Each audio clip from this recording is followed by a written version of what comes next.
La verdad es que es un reto difícil. Hemos tenido un presidente durante estos años que ha sido muy válido y sí que es cierto que lo afronto con mucha ilusión pensando en los grandes cambios que está sufriendo hoy en día la sociedad.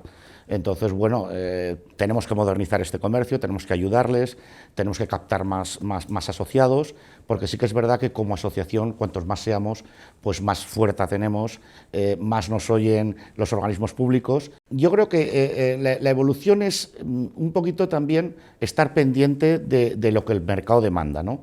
Y muchas veces ser también innovadores, o sea, pensar lo que va a querer también la gente, estar el primero en todos esos nuevos productos. Somos los que damos vida a la ciudad.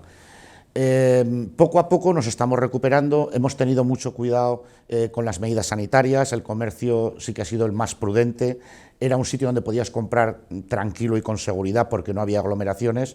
Y eso ha hecho también recuperar la confianza de la gente. O sea, la gente también se ha dado cuenta, el cliente, que comprar una tienda tradicional te daba seguridad. Nosotros ofrecemos cosas que los demás no ofrecen, ¿no?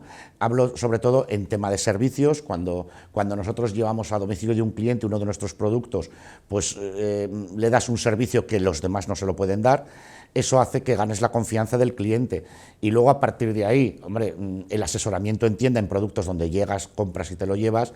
Yo sinceramente prefiero ir a un comercio pequeño donde sé que si tengo un problema volveré y estará el mismo vendedor o el mismo propietario que me ha atendido, me entenderá, me ayudará si tengo un problema. El pequeño comercio y el comercio tradicional es la galería comercial o el centro comercial más grande que tenemos y encima al aire libre, ¿no? Es bonito pasear por las calles, como he dicho al principio, tenemos una buena climatología y bueno, pues tenemos una diversidad de productos interesantes.